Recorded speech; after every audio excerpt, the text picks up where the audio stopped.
कर आरंभ सकते कर हैं दें। हाँ जी जी प्रार्थना शुरू करते हैं। जी जी।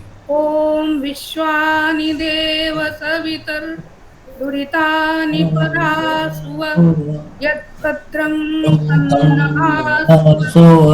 ओम यां मेधां देवगणाः पितरश्चोपासते तया मामद्य मेधयाग्ने मेधाविनं कुरु स्वाहा। ओम सहना भवतु सहनौ भुनक्तु सह वीर्यं करवावहै तेजस्विनावधीतमस्तु मा विद्विषावहै। ओम शांति शांति शांति शांति। शांति। ओम।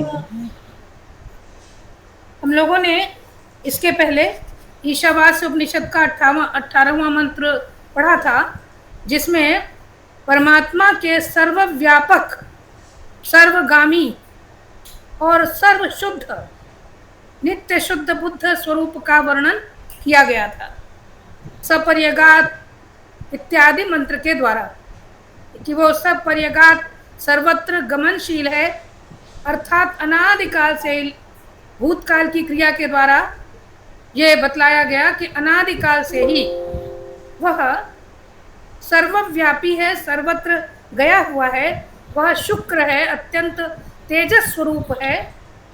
वह अकाय है, माने शरीर नहीं है, न तो वो स्थूल शरीर है, न वो सूक्ष्म शरीर है, और न कारण शरीर है, अपितु तीनों शरीरों से अतीत है। वह अव्रण है, किसी भी प्रकार की क्षति नहीं होती, निरवयव है वह, और निर्विकार है, इसीलिए उसमें कोई विकार या कोई क्षति, कोई किसी प्रकार का परिवर्तन नहीं होता। वह शुद्ध है और अपापविद्ध है। धर्म और अधर्म तथा धर्म अधर्म के फलों से वह अतीत है। वह कवि है, कवि माने एकमात्र सुख स्वरूप है, और सृष्टि के संपूर्ण रूप को जानने वाला है। भूत भविष्य वर्तमान आदि अंत सबको जानने वाला है। वह मनीषी है, जिसने मनसा ईशते इति मनीषी, जिसने अपनी इच्छा से इस सृष्टि की रचना की है, और सृष्टि का संहार भी वही करता है। आगे आने वाले उपनिषदों में हम पढ़ेंगे। तो वह मनीषी है और स्वयंभू है, परिभू है। परिभू जो सर्वत्र सत्तावान है, और स्वयंभू जो वह सर्वत्र सत्तावान, सदा सत्तावान, सनातन सत्तावान, जब सृष्टि के रूप में अभिव्यक्त होता है तो उसे कोई अभिव्यक्त करता नहीं है, वो स्वयं ही अभिव्यक्त होता है। इस प्रकार का वह परमात्मा याथा तत्वेन, माने जो जैसा है बिल्कुल उसी रूप में वह अर्थान पदार्थान जगत, अर्थों को पदार्थों को वह व्यदधात, उसने धारण किया हुआ है, अथवा उसने उस प्रकार की रित और सत्य के माध्यम से व्यवस्था बनाई हुई है। और ऐसा वो शाश्वती व्यसमाभ्य, सनातन काल से ऐसा है, उसका कोई आदि मध्य अवसान नहीं है। इस प्रकार से परमात्मा के स्वरूप की विवेचना ईशावास्य उपनिषद के इस मंत्र में की थी। क्यों की थी? वही उसके पहले जो था, तत्र को मोहा का शोका एकत्वम अनुपश्यता, कि एकत्व की, एकत्व का दर्शन ही ऋषि का एकमात्र उद्देश्य है। समस्त प्राणियों में मनुष्य के द्वारा एकत्व का दर्शन किया जाए, इसी कारण से यह ईशावास्य उपनिषद का मंत्र अन्य मंत्रों के साथ में कहा गया। अब ये प्रश्न उठता था, इसके आगे का भी हम लोगों ने आरंभ किया था, कि अंधन तमा प्रविशन्ति ये अविद्याम उपासते ततो भूयेते तम या विद्यायामृता। ये बताया गया था कि जो अविद्या में है, माने जो अविद्या में रहते हैं, अविद्या की उपासना करते हैं, वे वास्तव में अंधेरे में हैं, वे वास्तव में अज्ञानी हैं, वे मोह में हैं, वे अंधकार में हैं। और लेकिन जो केवल विद्या की उपासना, ये अविद्या कहने से तात्पर्य है केवल, केवल का अध्याहार करना होगा, कि जो केवल अविद्या, अविद्या बताया गया था कि अविद्या का अर्थ विद्या यानी ज्ञान का अभाव नहीं है। अविद्या विद सत्तायाम, विदलरी सत्तायाम धातु से यह अविद्या शब्द की सिद्धि हुई है कि जो विद्यमान नहीं है। कैसे? सत रूप में जो विद्यमान नहीं है। विद्यमान तो है, क्योंकि हम सब व्यवहार में देख रहे हैं, जो कुछ हम इस जीवन में, इस संसार में व्यावहारिक रूप में देख रहे हैं, उस सब को हम भोग रहे हैं। तो इसलिए हम उसको असत भी नहीं कह सकते। लेकिन ये क्षण भंगुर है, कब जीवन समाप्त हो जाएगा, कब जगत में प्रलय आ जाएगी, ये कोई नहीं जानता, इसलिए वह असत है। तो सत भी है और असत भी है, और सत भी नहीं है, असत भी नहीं है। देखिए, दोनों चीजें जो हैं, सत भी नहीं है, असत भी नहीं है, ये निषेधात्मक है, और सत भी है और असत भी है, यह स्वीकारात्मक है। तो ऐसा विलक्षण यह जो है, ये अविद्या है, इसी को माया कहते हैं। उस माया ही वास्तव में कारण ब्रह्म है। इसके पहले जिस परमात्मा की बात 8वें मंत्र में की गई थी, वह तीनों प्रकार के शरीरों से भिन्न था, और यह कारण शरीर है। इस कारण शरीर को यह कारण ब्रह्म या सोपधिक ब्रह्म कहते हैं। तो वह अविद्या है। तो जो केवल अविद्या को जानते हैं, जो उस तुरीय अवस्था वाले परब्रह्म को नहीं जानते, वे वास्तव में कुछ नहीं जानते। क्यों नहीं जानते? क्योंकि वे सत असत अथवा सत भी और असत भी, दोनों के, इन चारों के विषय में वे वास्तव में संदिग्ध हैं। उन्हें यथार्थ ज्ञान नहीं है, यथा तथ्य ज्ञान नहीं है। इस कारण से जो अविद्या में हैं, वे अंधन तमः प्रविशन्ति। इस अंधन तमा की तीसरे मंत्र में आपको याद होगा, असुर्या नाम ते लोकाः अंधेन तमसावृता, ये कहा गया था कि वे असुर्या नाम के लोग जो घोर अंधकार से हैं, उनमें जो आत्मान लोग हैं, वो मरने के बाद, मृत्यु के बाद वहाँ प्राप्त होते हैं। तो हम उस स्थिति को न प्राप्त हों, इसलिए बता रहे हैं कि हम क्या करें। तो अविद्या में जो वर्तमान हैं, उपासना करते हैं, वे वास्तव में अंधकार में। लेकिन जो केवल विद्या की उपासना करते हैं, जो केवल ब्रह्मवेत्ता बनना चाहते हैं, अथवा जो अविद्या के मार्ग को, लोक के मार्ग को जो छोड़कर केवल ब्रह्म के उपासना करना चाहते हैं, वे उससे भी अधिक अंधकार में हैं। क्यों? क्योंकि उन्होंने एक पक्ष तो देखा ही नहीं है। यदि हम सिक्के के दोनों पहलुओं को न देखें, तो हमें वास्तव में सिक्के का प्रामाण्य, सिक्के की प्रामाणिकता नहीं पता लग सकती। यदि हम अंधकार को न झेलें, तो हमें प्रकाश का महत्व नहीं ज्ञात होगा। यदि हम दुख को न भोगें, तो हमें सुख की कल्पना नहीं होगी। तो इस प्रकार से जो बहुत निरंतर दुखी हैं, वो तो वास्तव में बेचारे नहीं हैं। लेकिन जो दुख जानते ही नहीं और सुखी हैं, बड़े सुख भी, अरे वाह क्या कहना है, मुझे तो कोई दुखी नहीं है, मेरा तो सब कार्य बनता है, वो वास्तव में उन्होंने वास्तविकता को जाना ही नहीं कि जीवन की वास्तविकता क्या है। तो इस प्रकार से जो अविद्या में है, ऐसे कठोपनिषद में कहा गया, अविद्यायाम अंतरे वर्तमाना स्वयं धीरा पंडितम मन्यमाना। जो अविद्या में है, वो अपने आप को पंडित मानते हैं। जो लोक के ज्ञान को रखते हैं, वे सोचते हैं कि मुझे तो ये सब कुछ ज्ञात है, लेकिन जो ज्ञात होना चाहिए वो उन्हें नहीं ज्ञात है। तो ऐसे लोग उसी प्रकार से दंद्रम में माणा भटकते रहते हैं, जैसे अंधे नहीं वो नियमाना यथांधा। जैसे किसी अंधे को अंधा पकड़कर, दो अंधे हैं और एक दूसरे का हाथ पकड़ करके भवसागर को पार करना चाहते हैं या कहीं कहीं पहुंचना चाहते हैं, लेकिन वो वहीं भटकते रहते हैं। तो ऐसे वे व्यक्ति हैं जो अविद्या में हैं, और जो केवल विद्या की उपासना करते हैं, वे उससे भी अधिक है। वो तो वहीं चक्कर लगा लगा करके भटकते रहते हैं। फिर इसमें स्पष्ट है ना, और कुछ स्पष्ट करने की आवश्यकता मेरे विचार से नहीं है, क्योंकि इसके पहले इसकी पर्याप्त भूमिका हो चुकी है। अन्यत आहु, अब क्यों ये अविद्या और विद्या की बात करते हैं? क्योंकि अन्यत आहु अविद्या, अन्यत आहु अविद्या, अन्यदाहुर विद्या, अन्यदाहु अविद्या।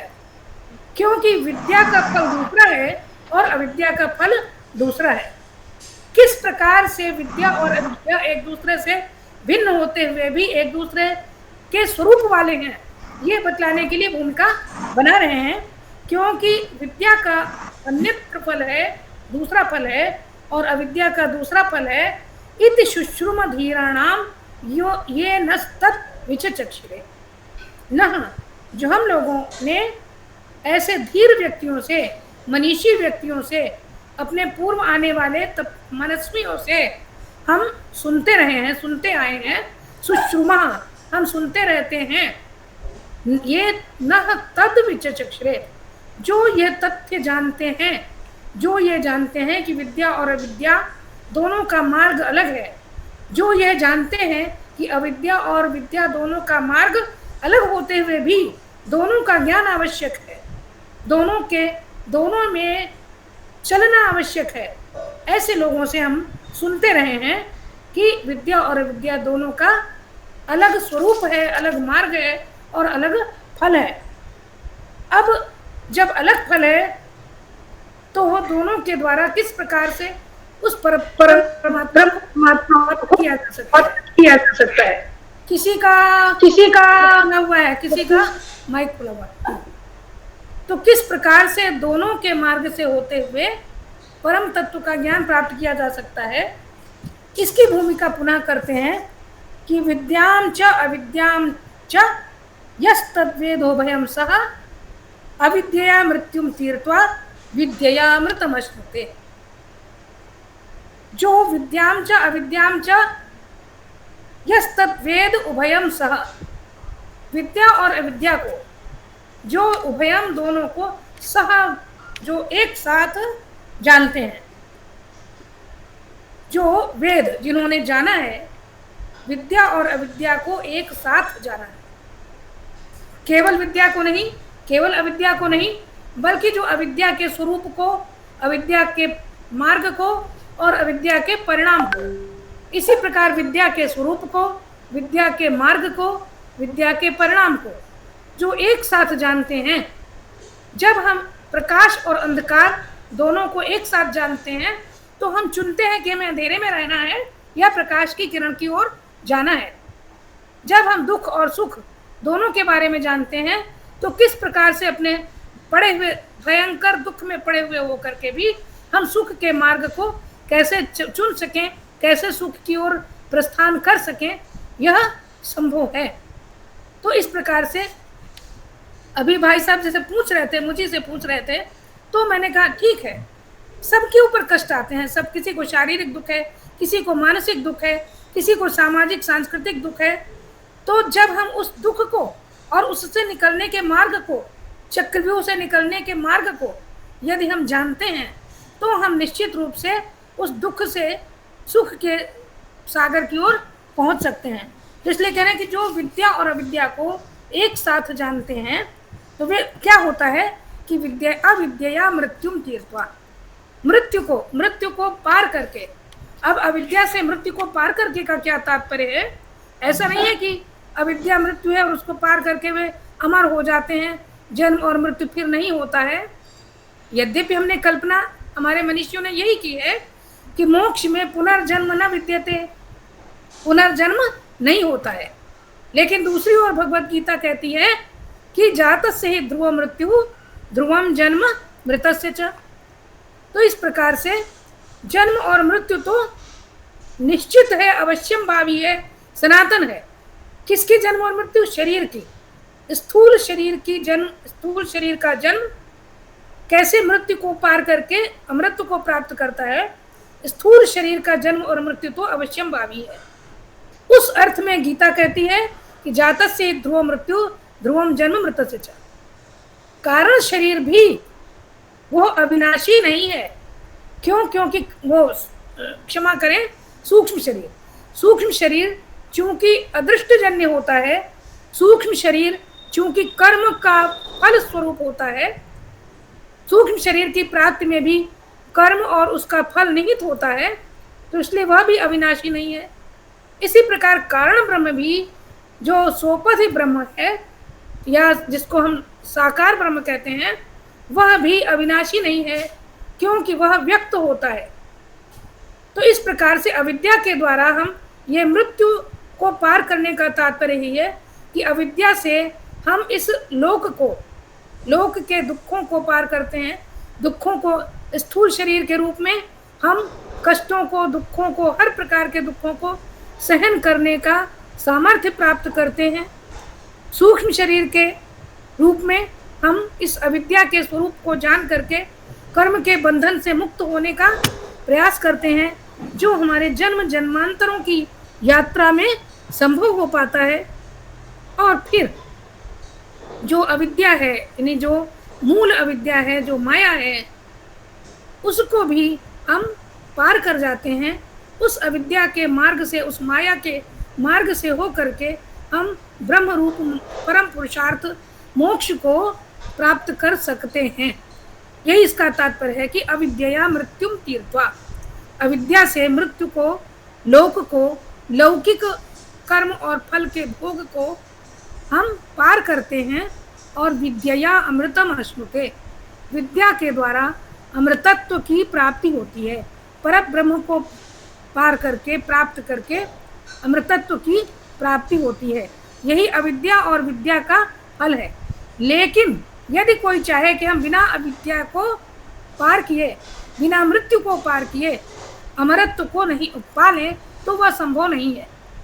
उसी प्रकार जैसे बिना अंधेरे के हम प्रकाश को नहीं समझ सकते, जैसे बिना कंटका किरण मार्ग पर चले हुए हम सुंदर मार्ग पर नहीं पहुंच सकते। जंगल में पड़े हुए हैं और उस जंगल में भटक भटक करके मार्ग खोजते खोजते हम कोई ऐसा स्थान पा लेते हैं।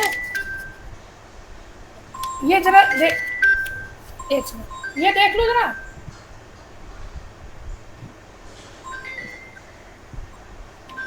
तो उसी प्रकार से, अरे यार ये बात करके देख लो, ले लो बाहर से। तो कहाँ थे? अभी विद्या की बात चल रही थी। अमृतत्व को प्राप्त करते हैं। तो जैसे हम लोग का मतलब मनुष्य, जैसे धैर्य के द्वारा, विद्या के द्वारा, ज्ञान के द्वारा परब्रह्म के सत्य के स्वरूप को जान करके भी वह अविद्या के मार्ग में चले बिना, सुंदर कोई रात को बिताए हुए बिना प्रकाश का, प्रातः का, प्रभात का प्रकाश नहीं प्राप्त कर सकता। तो इसलिए अविद्या और विद्या दोनों को जो जानता है, वही वास्तव में अविद्या के द्वारा सांसारिकता को, सांसारिक कर्म भोग को पार करके विद्या के द्वारा अमृतत्व की प्राप्ति करता है। अब विद्या के द्वारा अमृतत्व की प्राप्ति का क्या तात्पर्य है? क्या विद्या के द्वारा पुनर्जन्म न लभ्यते, ये सार्थक हो जाता है? यद्यपि हमारे जो वेदांत मनीषी हैं, उनका ये मानना है, विशेष रूप से अद्वैत वेदांतियों का, कि वही ब्रह्मविद ब्रह्मैव भवति, कि जो ब्रह्म को जान लेता है वह ब्रह्म ही हो जाता है। और जो ब्रह्म हो जाता है वही अमृत, वो ब्रह्म को पाना ही, या ब्रह्म स्वरूप हो जाना ही, ब्रह्म का साक्षात्कार हो जाना ही अमृतत्व है। वही ऐसा है कि जहाँ पर कर्म और फल का लेखा जोखा बिल्कुल शून्य पर आता है, और जब कर्म और फल का लेखा जोखा शून्य पर आ जाता है, तो फिर वहाँ वही तत्र को मोहा कह शोका की स्थिति आती है। और वही वास्तव में जो अमृतत्व की प्राप्ति है, वास्तव में वही है। हम पहले भी हमने आप लोगों को चिंतन के लिए ये बात दी कि जब तक हम शब्द के द्वारा उस परब्रह्म के स्वरूप को जानने के लिए निर्वचन कर रहे हैं, कुछ कह रहे हैं, कुछ सुन रहे हैं, कुछ पढ़ रहे हैं, प्रवचन सुन रहे हैं, ज्ञान सुन रहे हैं, उपनिषद आदि शास्त्र पढ़ रहे हैं और मनीषियों के वचनों को सुन रहे हैं, तब तक तो वास्तव में कितना भी ऊंचाई के स्तर पर पहुंच जाए, उच्च ज्ञान के, उच्च विद्या के, उच्च चिंतन के स्तर तक पहुंच जाएं, लेकिन फिर भी जहाँ तक अहम बोध है, अहम बोध का मतलब कि अहम अस्मि, मैं हूँ, मैं ज्ञानी हूँ, मैं अज्ञानी हूँ, मैं विद्या युक्त हूँ, मैं अविद्या युक्त हूँ, तो जहाँ तक भी मैं और तुम में एक झीनी रेखा रहती है, झीना आवरण रहता है, वहां तक वास्तव में उस परब्रह्म के ब्रह्मत्व की, मैंने ब्रह्मत्व की सीमा है। और हम और आप उस सीमा से आगे नहीं जा सकते। जब चले गए तो फिर कोई प्रश्न ही नहीं रहा। जैसे कल भाई साहब से चर्चा हो रही थी कि जैसे पोटेशियम साइनाइड है, उसको, उसके स्वाद को कोई बता ही नहीं पाया। उसी प्रकार से ये जो विगलित वेद्यांतर ब्रह्मानंद है, ब्रह्म रस है, उस ब्रह्मत्व के रस के स्वाद को कोई बता नहीं पाएगा। गूंगे का गुड़ है ये, जिसने चख तो लिया, ब्रह्म रूप तो हो गया, परंतु जो ब्रह्म रूप हो गया, जो ब्रह्म रस में लीन हो गया, वह फिर संसार के किसी भी प्राणी को वह उस ब्रह्म रस का स्वाद बता नहीं पाएगा, निर्वचन नहीं कर पाएगा, शब्दों के द्वारा उसका व्याख्यान नहीं कर पाएगा। इसी प्रकार से अगले मंत्र में जैसे अविद्या और विद्या की बात है, उसी प्रकार से संभूति और विनाश की बात है। संभूति और असंभूति। क्यों? क्योंकि अविद्या और विद्या तो ये ज्ञानात्मक स्तर के, माने सत्तात्मक स्तर के वस्तुएं हैं, और असंभूति और संभूति ये व्यक्ति और अव्यक्ति को, माने व्यक्त होने के भाव को और अव्यक्त होने के भाव को सूचित करता है। तो जिस प्रकार से अविद्या और विद्या दोनों का स्वरूप भिन्न है, माने जो सत्ता है, माने जो असत है और जो सत है, उन दोनों का, देखिए सत्ता और व्यक्त दोनों में भी थोड़ा सा अंतर है। जो कुछ भी विद्यमान है वह सत्तावान है। आप लोग बिल्कुल ध्यान से समझिए कि जो ये तार्किक भाषा है, और तार्किक भाषा के द्वारा यथार्थ को ध्यान से समझिए और सुनिए कि जो सत्तावान है वह व्यक्त हो सकता है ना, और जो व्यक्त हुआ है, जो विद्यमान है, जो आज विद्यमान है, वह सत्तावान भी है। जो विद्यमान है, जो अभिव्यक्त हुआ है, वो सत्तावान भी है। लेकिन जो सत्तावान है वो आवश्यक नहीं कि सदा सदा वो विद्यमान रहे, मतलब अभिव्यक्त हो।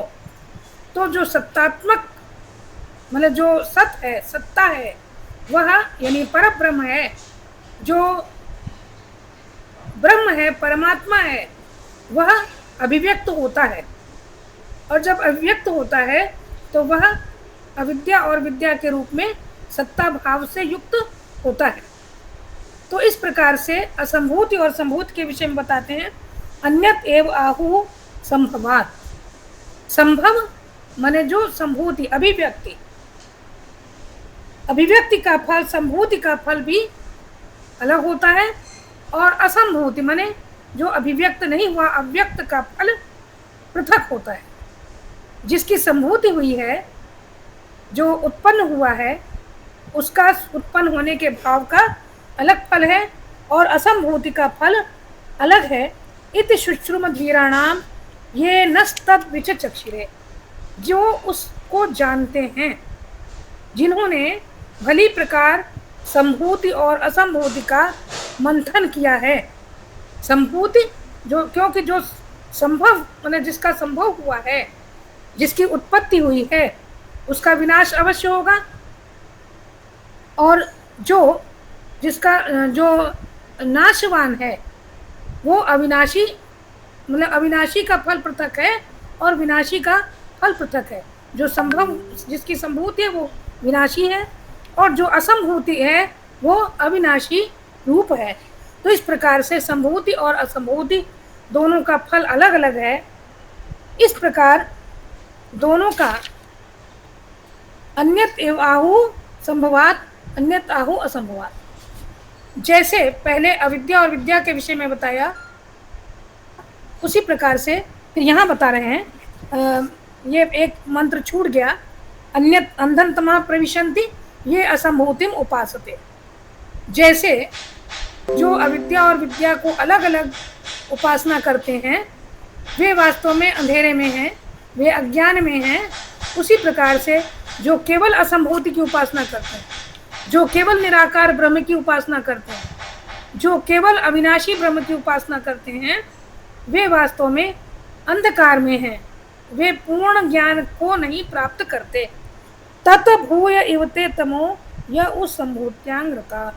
और जो साकार ब्रह्म की उपासना करते हैं वे उससे भी अधिक अंधकार में हैं, क्योंकि अगले मंत्र में पढ़ा कि संभूति और असंभूति दोनों का फल अलग अलग होता है। और फिर ये सरल से है, इनमें बहुत अधिक व्याख्या की आवश्यकता नहीं है मेरे विचार से।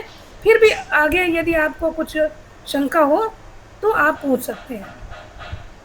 संभूतिम च विनाशम च यस्तद्वेदो वयं सह विनाशेन मृत्युम तीर्थवा संभूत्यामृतमश्नुते। तो इसी प्रकार से जो संभूति और असंभूति या संभूति और विनाश दोनों को एक साथ जानते हैं, वे विनाश के द्वारा मृत्यु को पार करके या विनाशशील जगत के द्वारा मृत्यु को, ऐहिक जगत को, इस लोक को पार करके, इस लोक को, इस जीवन को, इस जीवन में हम बार बार ये कहते हैं कि जीवन का तात्पर्य जन्म से मृत्यु तक का काल नहीं है। जीवन का तात्पर्य जब से अनादिकाल में जीवात्मा पृथक हुआ परमात्मा से, तब से लेकर और जब तक जीवात्मा परमात्मा में मिल नहीं जाएगा तब तक का काल वह जीवन है। तो जो असंभूति और संभूति दोनों को जानता है, संभूति और विनाश दोनों के स्वरूप को, दोनों के फल को एक साथ जानता है, वह विनाश के द्वारा मृत्यु को पार करके संभूत्या अमृतम अश्नुते, संभूति से अमृत को प्राप्त करता है। ये संभूति यहाँ जो है असंभूति के ही लिए कहा गया है। विनाशेन मृत्युम तीर्थवा संभूत्या अमृतम अश्नुते, ये जो कहा गया है, तो यहाँ संभूति का तात्पर्य जो बाद में कहा गया यह असंभूति ही है। तो विनाश के द्वारा मृत्यु को पार करके असंभूति के द्वारा वह अमृतत्व को प्राप्त करता है। विनाश के द्वारा मृत्यु को प्राप्त करके मैंने बार बार जन्म और मरण के चक्र में पड़ करके वह अपने प्रयास से, कर्म से, ब्रह्मोपासना से, नाना उपायों से वह कोई भी मनुष्य, कोई भी प्राणी, वह मृत्यु को पार करके मैंने कर्म और फल के चक्र को पार करके, जीवन के चक्र को पार करके असंभूति के द्वारा वह अमृतत्व की, यानी अविनाशी ब्रह्म के उपासना के द्वारा अमृतत्व की प्राप्ति करता है। अब यहाँ देखिए बात यह है कि जैसे हम लोग सामान्य व्यक्ति हैं, हम जितने लोग यहाँ पर उपस्थित हैं, शायद 29 लोग उपस्थित हैं। इन 29 लोगों में 29 प्रकृति के लोग होंगे, 29 प्रकार की प्रकृति के लोग होंगे। कोई बिल्कुल सात्विक हैं, कोई एकदम राजस हैं, कोई बिल्कुल तामसी होंगे, कुछ में 2 गुण होंगे, कुछ में 3 गुण होंगे, कुछ में 1 ही गुण होगा।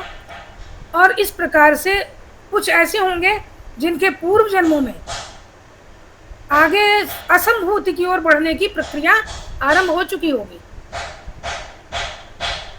मेरी बात सुनाई दे रही है ना? हेलो, मेरी बात जी सुनाई दे रही है ना?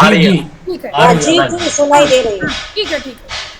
तो हम में से कुछ ऐसे होंगे जो पिछले जन्मों में अपने पुण्य कर्मों के, अपने कर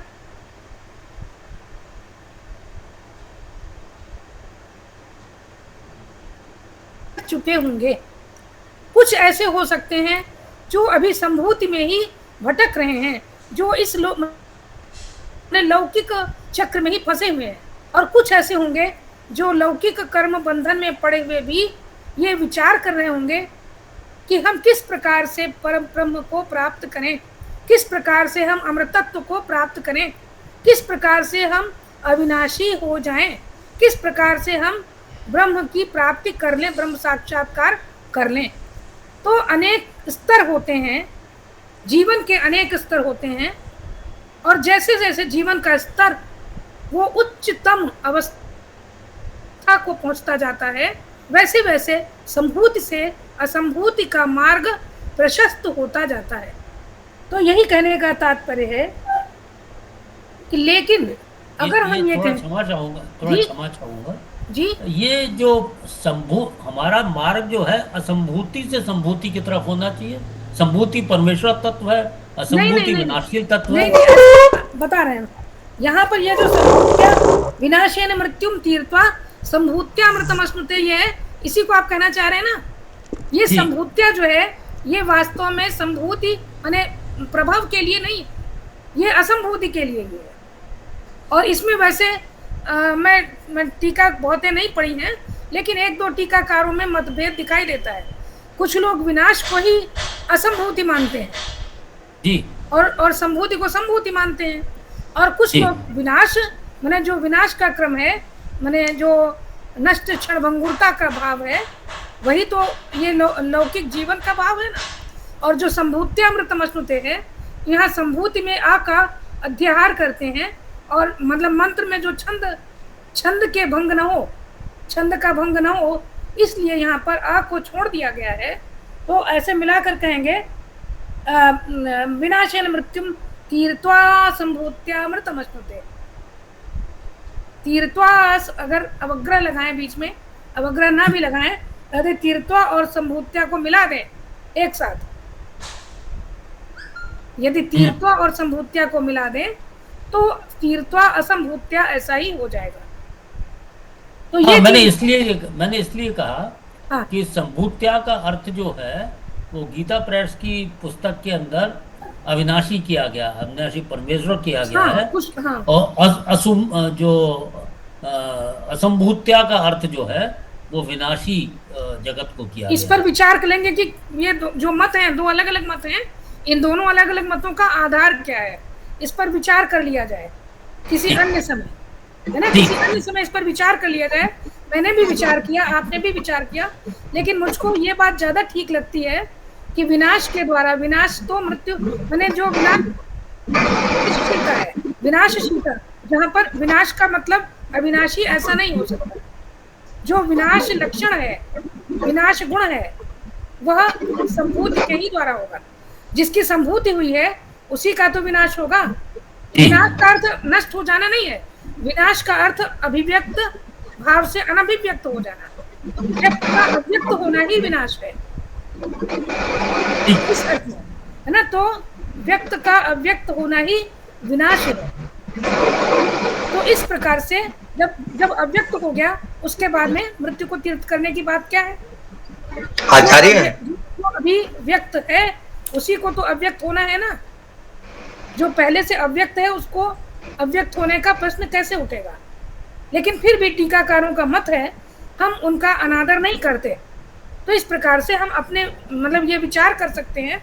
मुख्य तो तथ्य है, प्रयोजन यही कहना है कि हम इस लोक के कर्म भोग से के बंधनों के द्वारा जो विनाशशील जगत है, उस विनाशशील जगत को जान करके, उसमें रम करके, उसमें कर्मों का भोग करके, फिर हम असंभूति के द्वारा, या यदि संभूति को परमात्मा मानते हैं, उसे अव्यक्त तो नहीं मान सकते। संभूति तो व्यक्त ही, जिसकी सम्यक भूति भवन जिसका उद्भव हुआ है वो व्यक्त ही। तो इस दृष्टि से उन्होंने कहा कि संभूति किसकी हुई है, परमात्मा की संभूति हुई है। व्यक्त का अव्यक्त ही व्यक्त हुआ है। तो जो अव्यक्त व्यक्त हुआ है, उस अव्यक्त को प्राप्त करके अमृतत्व की प्राप्ति कर सकते हैं। तो जिस तरीके से आप व्याख्या करें, देखिए एक ही शब्द की या एक ही वाक्य की हम अलग अलग प्रकार से व्याख्या कर सकते हैं। तो हम हमारा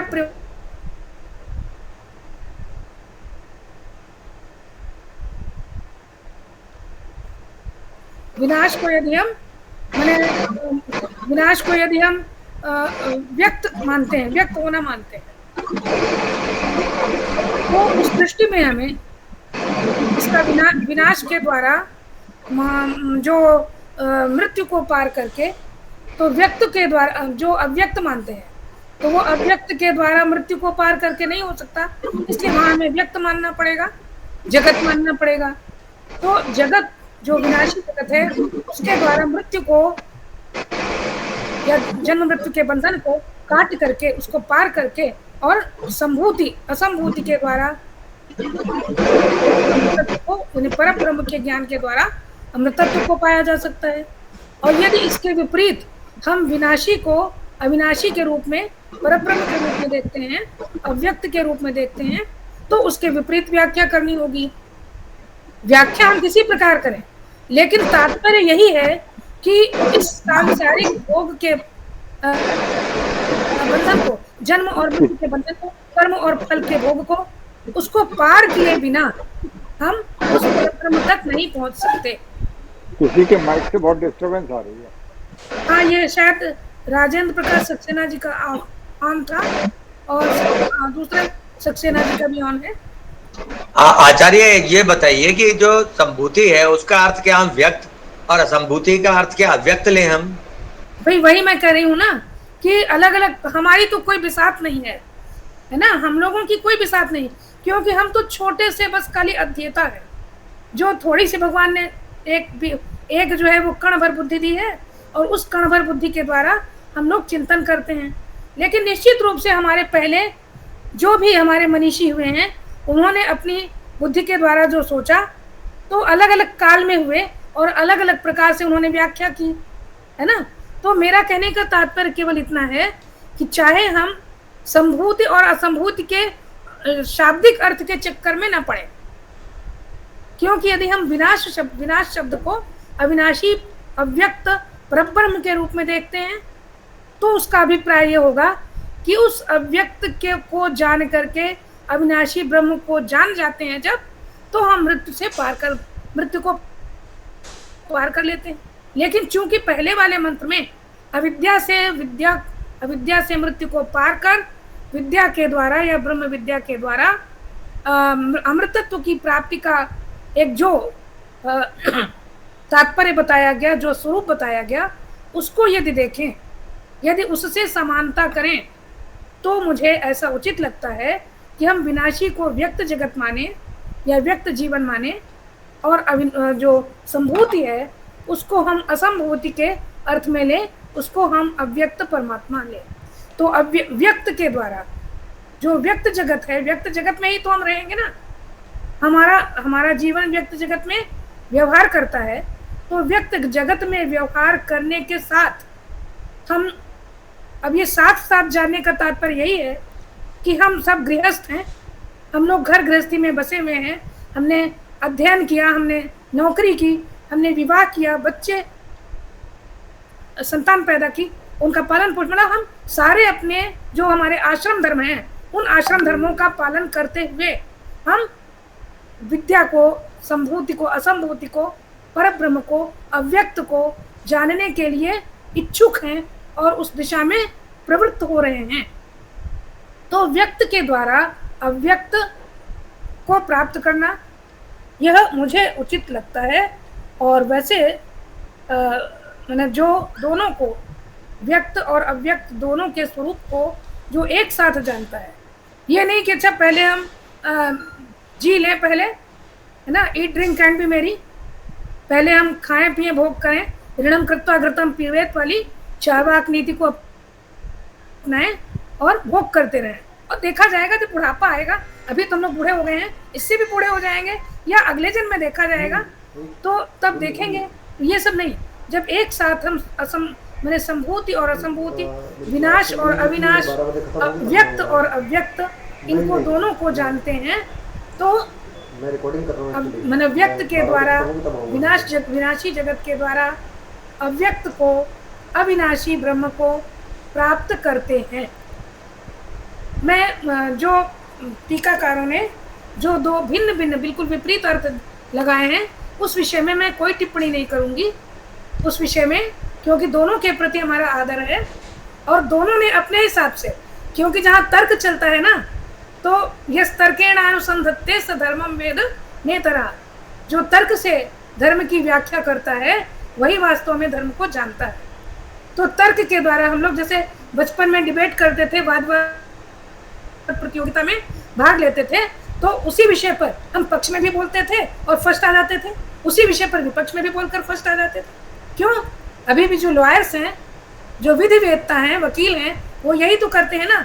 वही वकील किसी एक विषय पर यदि पक्ष में बोलता है तो वो पक्ष में पूरे तर्क दे करके उसको सिद्ध करता है और फिर विपक्ष में करके सिद्ध करता है।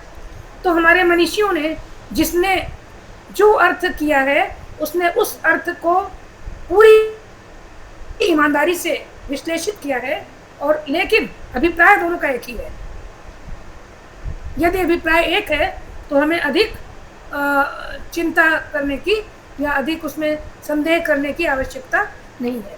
हम तीसरे हो सकते हैं, है ना, उन दो मनुष्यों के अतिरिक्त हम तीसरे क्षुद्र प्राणी हो सकते हैं, जो हम अपने हिसाब से दोनों का आदर करते हुए, और हम केवल ये बता रहे हैं, केवल ये बताना चाह रहे हैं कि बात केवल इतनी है कि हम व्यक्त, विनाशी, क्षणभंगुर, अविद्या से युक्त इस लौकिक जगत को, जीवन और मृत्यु के चक्र को पार करते हुए अव्यक्त परमात्मा, परब्रह्म, अविनाशी, निर्विकार परम तत्व, सत तत्व को प्राप्त करने में सफल हो सकते हैं।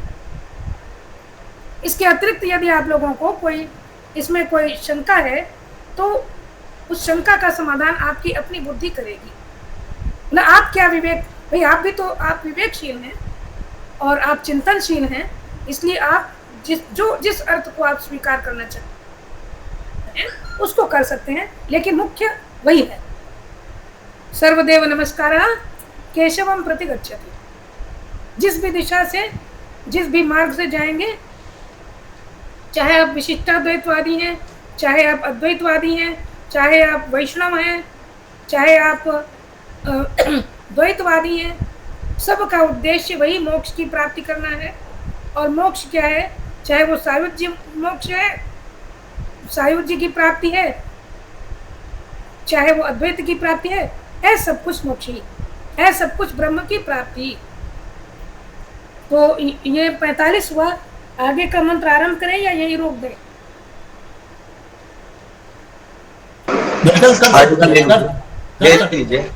एक मंत्र और कर लें? जी जी, हाँ कर लें। चलिए, अब ये जो एक मंत्र आगे करेंगे, इसको फिर आज सामान्य अर्थ बता के अगले बार उसकी व्याख्या की जाएगी। हिरण्मयेन पात्रेण सत्यस्यापीतं मुखम तत्त्वं पूषन् अपावृणु सत्य धर्माय दृष्टये। अब इतना सब बताते हुए संभूति, असंभूति, अविद्या, विद्या, परमात्मा का स्वरूप, एकत्व की अनुभूति का किसी का माइक बहुत डिस्टर्ब कर, हाँ डिस्टर्ब कर रहा है किसी का माइक।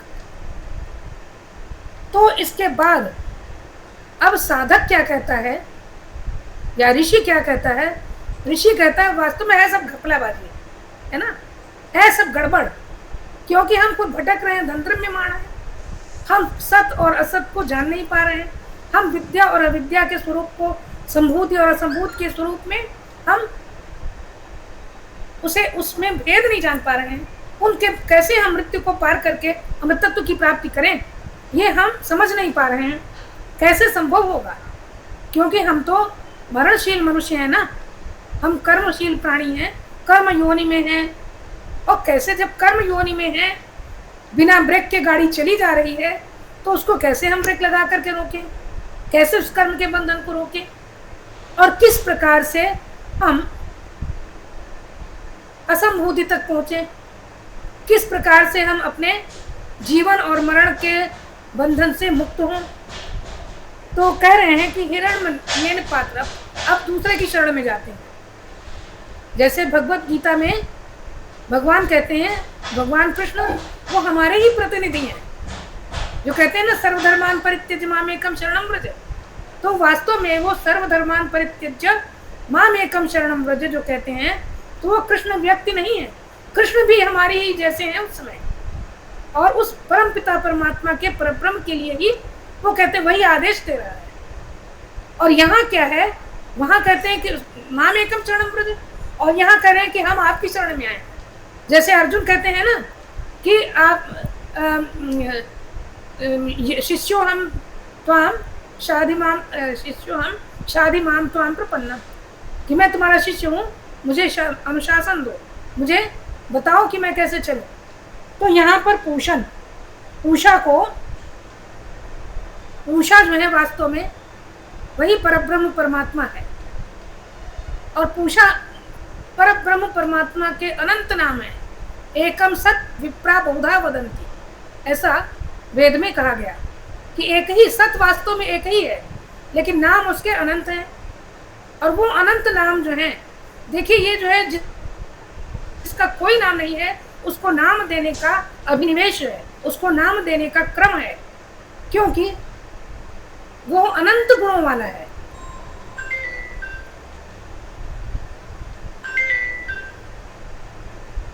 अनंत गुणों वाले उस परम पिता के से हम जब कुछ कामना करते हैं तो उसी गुण के आधार पर कामना करते हैं जिस गुण की हमें अपेक्षा होती है।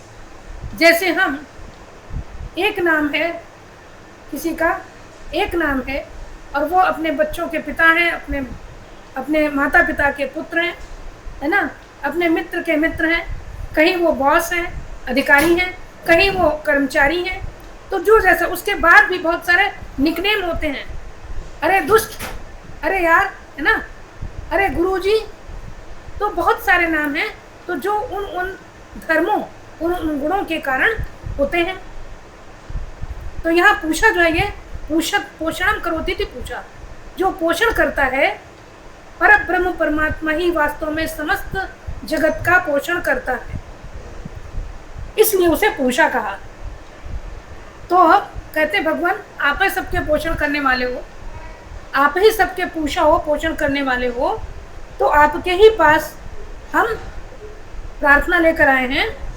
क्यों? क्योंकि हिरण्मयेन पात्रेण सत्यस्य आपहितं मुखम, इसमें 8वें मंत्र में कहा था ना, याथा तथ्यतो अर्थान व्यदधात शाश्वतीभ्य समाप्य, कि केवल परब्रह्म परमात्मा है, परम पिता परमात्मा है, जो अनादिकाल से, सनातन काल से जो सत्य को जानता है, या सत्य स्वरूप है, सत्य को धारण किए हुए है और स्वयं सत्य की व्यवस्था को चला रहा है।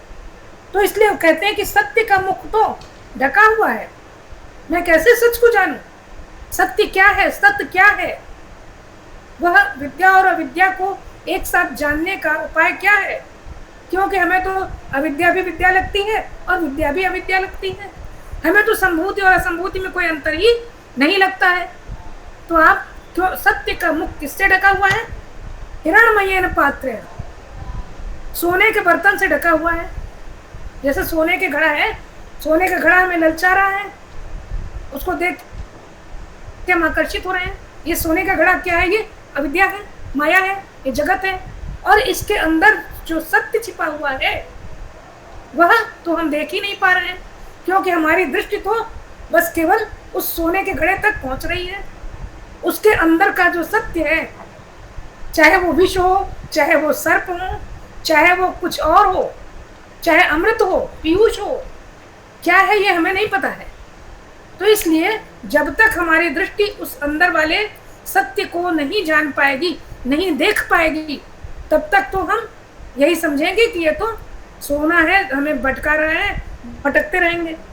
तो इसलिए कह रहे हैं कि सत्यस्य मुखम हिरण्मयेन पात्रेण आपहितं, पिहितम ही नहीं, आपहितं, चारों ओर से ढका हुआ है। उसका ऊपर का जो वो है मुख, चारों ओर से बिल्कुल ब्लॉक है, एकदम बंधा हुआ है। तो हे पूषण, हे परम पिता परमात्मा, तत् तत् तत् तत् किम तत् मुखम, उस मुख को जो ढका हुआ सत्य का मुख है, उसको अपावृणु, आप खोलिए, उस ढक्कन को खोलिए और किस लिए खोलिए? सत्य धर्माय दृष्टये, उस सत्य धर्म के लिए जो मेरी दृष्टि सत्य धर्म को देख सके, अर्थात सत्य धर्म वाली हो सके, मेरी दृष्टि उसे प्राप्त कर सके, ऐसे सामर्थ्य को प्राप्त कर सके कि मेरी दृष्टि सत्य को देख सके, सत्य को पहचान सके, ऐसी दृष्टि मुझे दीजिए हे पूषण। ये परमात्मा से प्रार्थना करता है साधक। और आज यहीं तक, फिर इसके आगे अगले दिन चर्चा करेंगे। कुछ प्रश्न हो, किसी की कोई जिज्ञासा हो तो पूछें।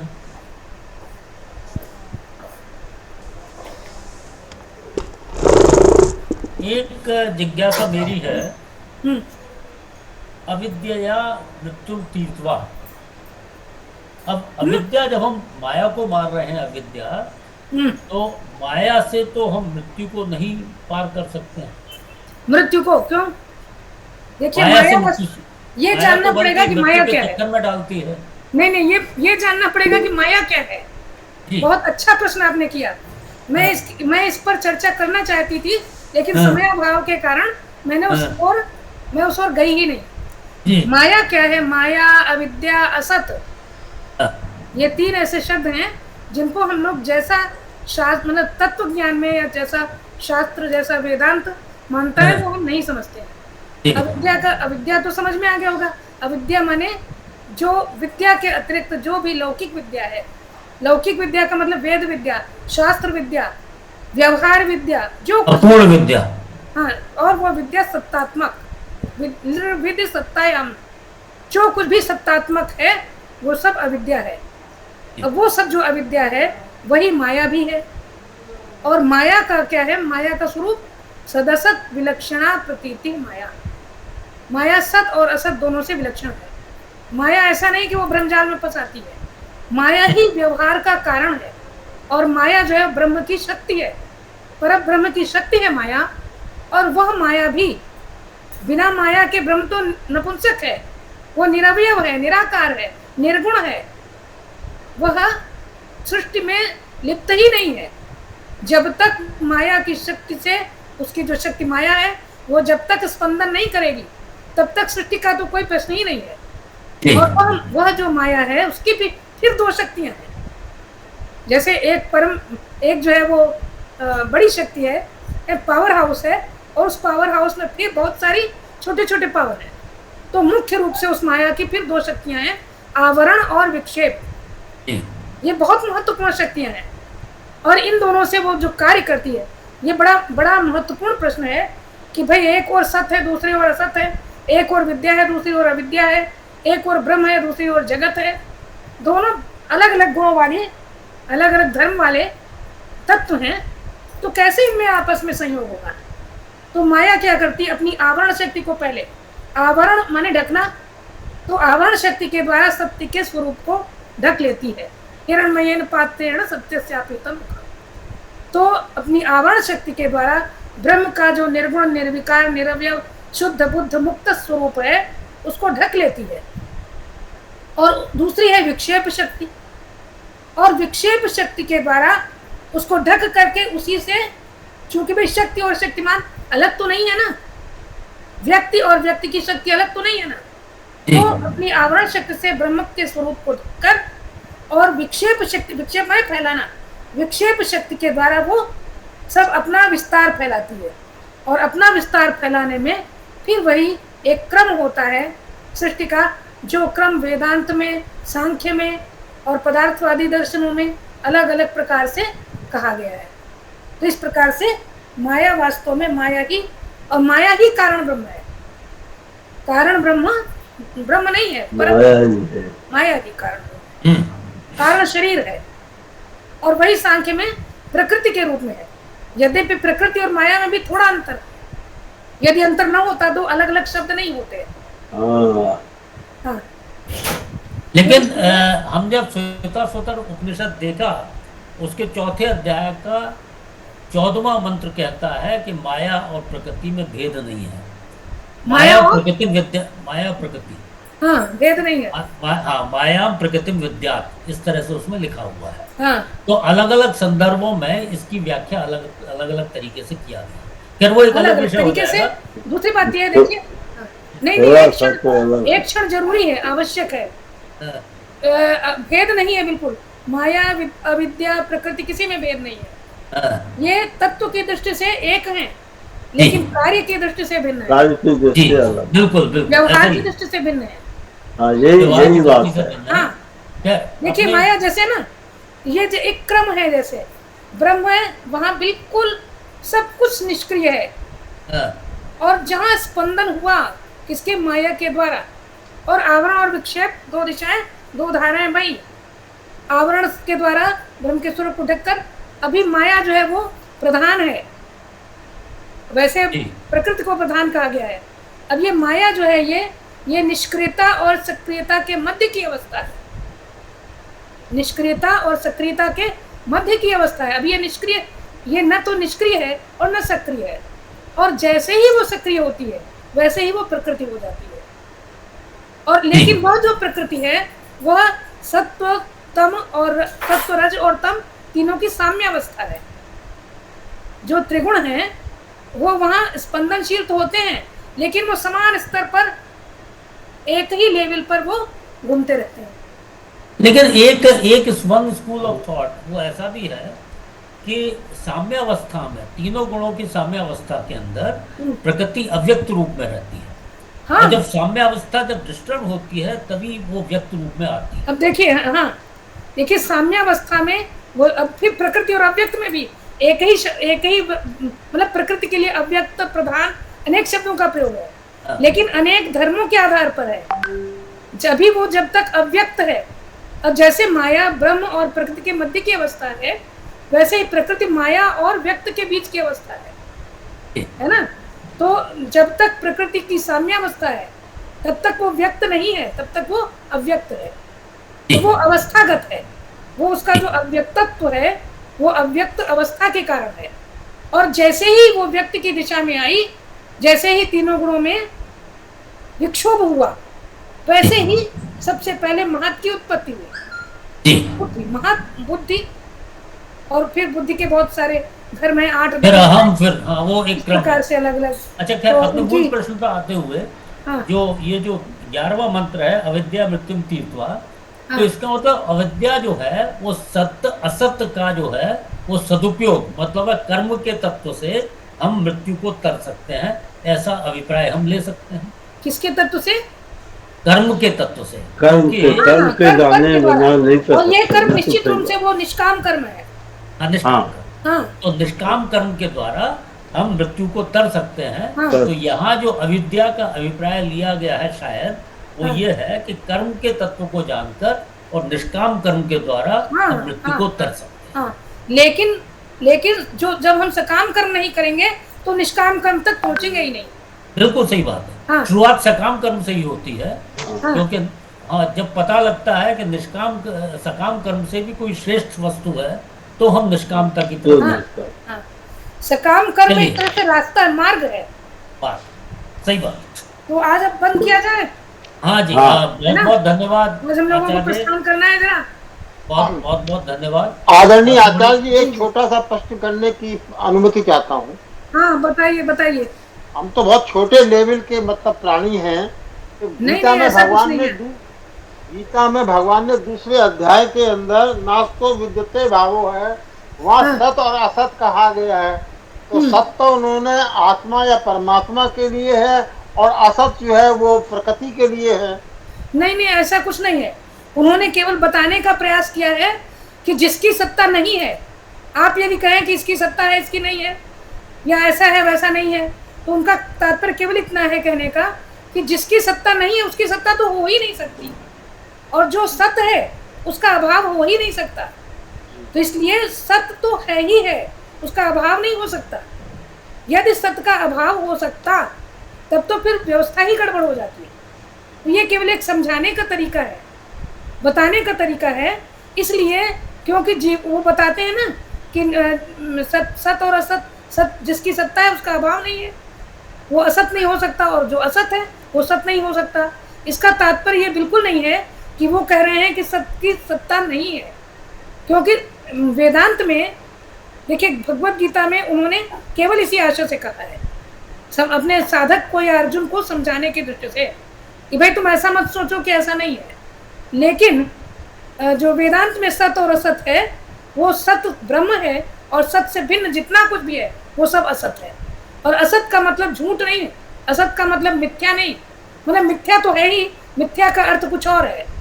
असत का मतलब अभाव नहीं है, असत का अर्थ सत्य का अभाव नहीं है, बल्कि असत का अर्थ सत्य से परब्रह्म से भिन्न जो कुछ भी है वो सब असत है।